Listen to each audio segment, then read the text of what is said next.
चलिए जानते हैं झारखंड के 15 मुख्य फटाफट बड़ी खबरों को। न्यूज को कहां से देख रहे हैं कमेंट में जरूर लिखें और सब्सक्राइब करना न भूलें।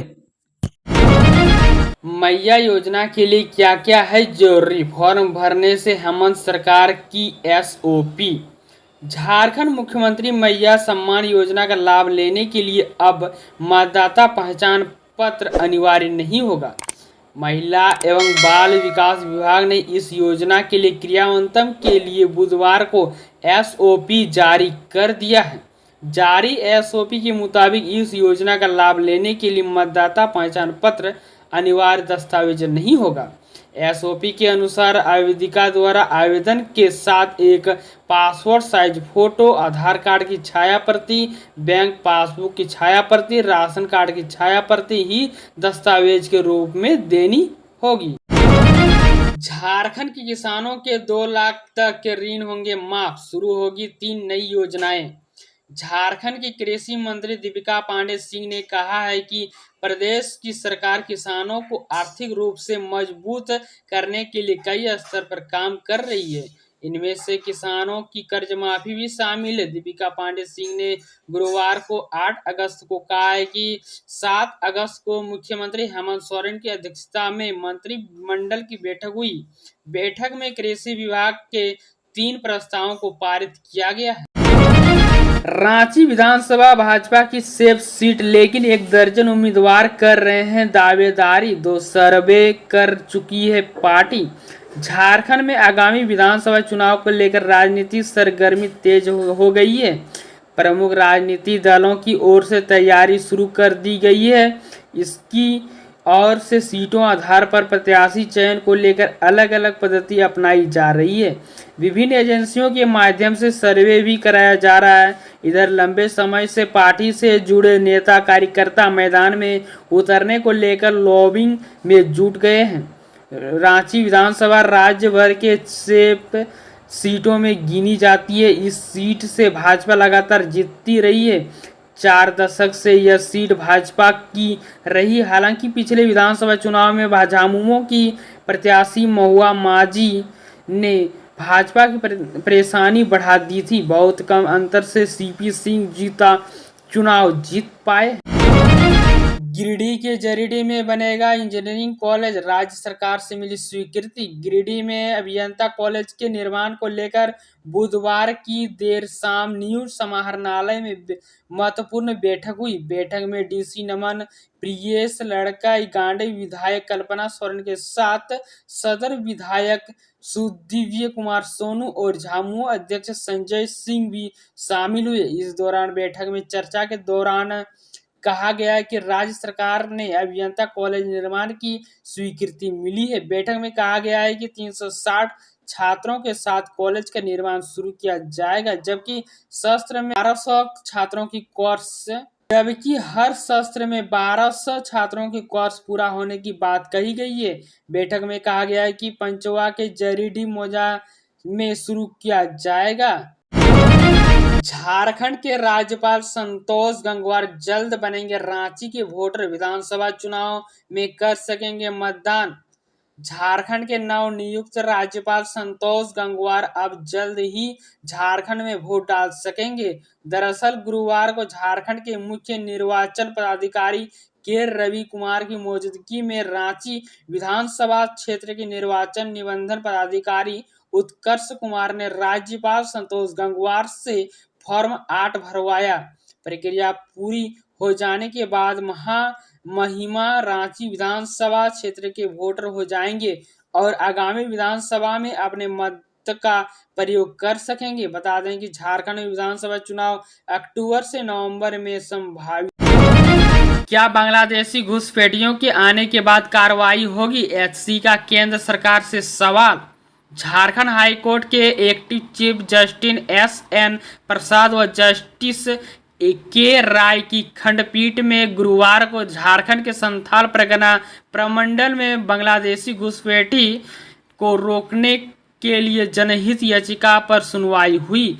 सुनवाई के दौरान राज्य एवं केंद्र सरकार की ओर से शपथ पत्र दाखिल नहीं किए जाने पर अदालत ने कड़ी नाराजगी जताई। अदालत ने मौखिक टिप्पणी करते हुए कहा है कि क्या केंद्र सरकार घुसपैठियों के देश में प्रवेश करने के बाद कार्रवाई करेगी।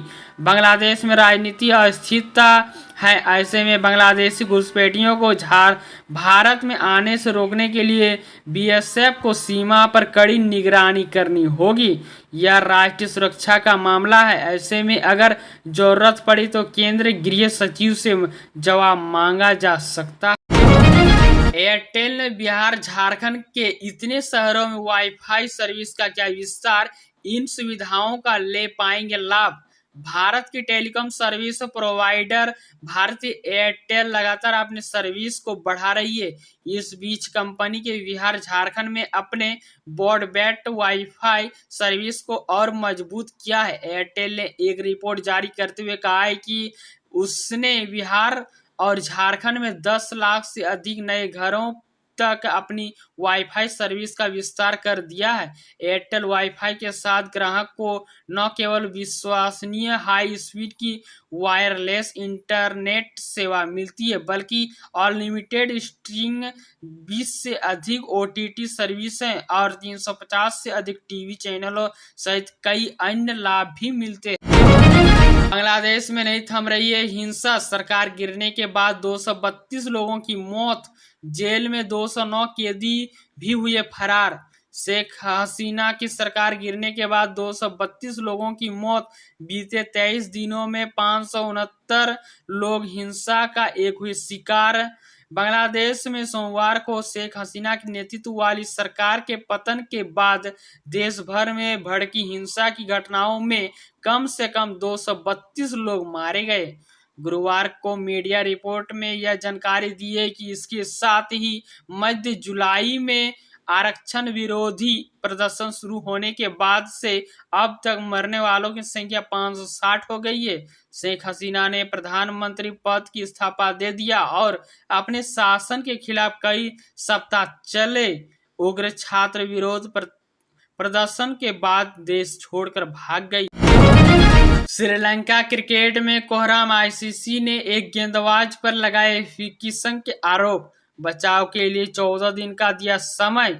श्रीलंका के स्पिनर प्रवीण जयविक्रमा पर आईसीसी ने एंटी करप्शन कोड के उल्लंघन के आरोप लगाए गए हैं। आईसीसी ने गुरुवार को बताया कि श्रीलंका स्पिनर ने 3 नियमों का उल्लंघन किया है। जयविक्रमा पर आरोप है कि उसमें जब मैं मैच फिक्स करने को लेकर संपर्क किया गया तो उन्होंने अपनी जानकारी की क्रिकेट की सर्वोच्च संस्था को नहीं दी। इसके अलावा उन्होंने 5 में भी बाधा डालने की कोशिश की।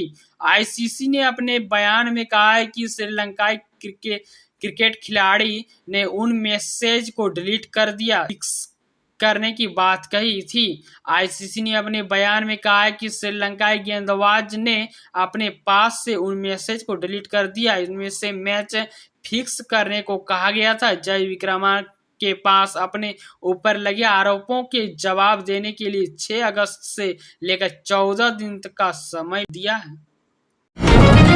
दुमका में इंडियन बैंक ब्रांच से 20 लाख रुपए की लूट, 5 अपराधियों ने दिया घटना को अंजाम। दुमका जिले के हरदिया थाना क्षेत्र से बड़ी खबर आ रही कि गुरुवार दोपहर हरदिया के मुख्य बाजार में स्थित इंडियन बैंक की शाखा में लूटपाट हुई है। 5 हथियारबंद अपराधियों ने बैंक कर्मियों को कब्जे में लेकर घटना को अंजाम दिया। प्रारंभिक जानकारी के मुताबिक लूट की रकम लगभग 20 लाख रुपए है। इंडियन बैंक का यह ब्रांच झारखंड बिहार के सीमा पर सराइयाहाट प्रखंड क्षेत्र में स्थित है, जहां से दुमका, देवघर, गोड्डा के अलावा बिहार का बांका जिला भी लगभग समान दूरी पर। बिजली गिरने से घर के मोटर में दौड़ा करंट, परिवार के 3 लोगों की दर्दनाक मौत। झारखंड के बोकारो के माराफाड़ी थाना क्षेत्र के कैंप 1 में मंगलवार दोपहर 3 बजे दर्दनाक मौत हादसे में एक ही परिवार के 3 लोग की मौत हो गई। हादसे के बाद पूरे इलाके का माहौल गमगीन है। घटनास्थल पर मौजूद लोगों ने बताया कि ठनका गिरने के साथ मोटर से प्रवाहित करंट की चपेट में आने से 45 वर्षीय सुलेखा देवी, उसकी बेटी 16 वर्षीय करिश्मा कुमारी और भांजा 20 वर्षीय प्रिंस कुमार की मौत हो गई। अक्टूबर में बिजली उपभोक्ताओं को लग सकता है झटका, दरों में वृद्धि की संभावना। राज्य में बिजली दरों में जल्द वृद्धि हो सकती है। इसके लिए राज्य विद्युत नियामक आयोग ने प्रक्रिया शुरू कर दी है। विद्युत नियामक आयोग की माने तो 21 अगस्त से राज्य में जन सुनवाई की प्रक्रिया शुरू होगी। इनमें से धनबाद, देवघर, डाल्टनगंज और रांची में जन सुनवाई का आयोजन होगा। आयोग द्वारा 21 अगस्त को पिल्लाई हॉल चाईबासा में, 23 अगस्त को टाउन हॉल धनबाद में, 28 अगस्त को नंदन पहाड़ देवघर और 31 अगस्त को टाउन हॉल डाल्टनगंज में जन सुनवाई की जाएगी। झारखंड मुख्यमंत्री मैया सम्मान योजना की एसओपी जारी, महिलाओं को देने होंगे ये दस्तावेज, वोटर आईडी अनिवार्य नहीं।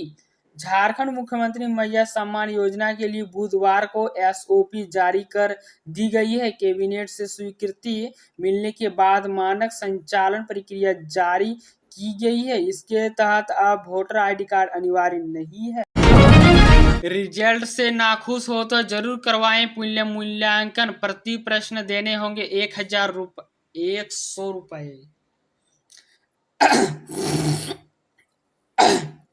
रिजल्ट से नाखुश हो तो जरूर करवाएं पुनर्मूल्यांकन, प्रति प्रश्न देने होंगे 100 रुपए।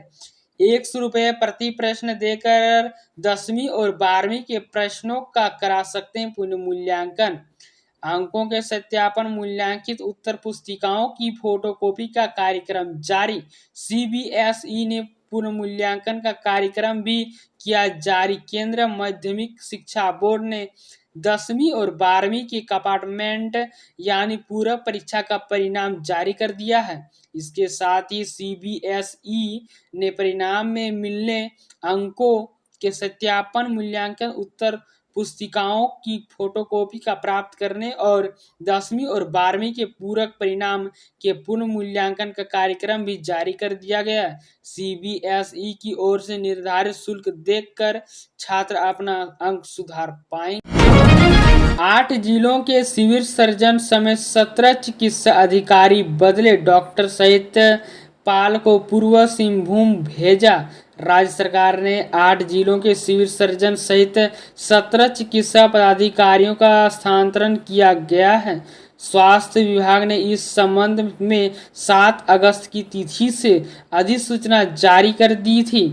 जिन जिलों के सिविल सर्जन बदले हैं उसमें जामताड़ा, गुमला, सिमडेगा, चतरा, साहिबगंज, पूर्वी सिंहभूम, पश्चिमी सिंहभूम तथा बोकारो शामिल है। डॉक्टर चंद्र प्रकाश चौधरी निदेशक स्वास्थ्य सेवाएं बनाए गए हैं। पश्चिमी सिंहभूम के सिविल सर्जन डॉक्टर साहिल पाल को फिर से पूर्व सिंहभूम वापस लाकर वहां सिविल सर्जन बनाया गया।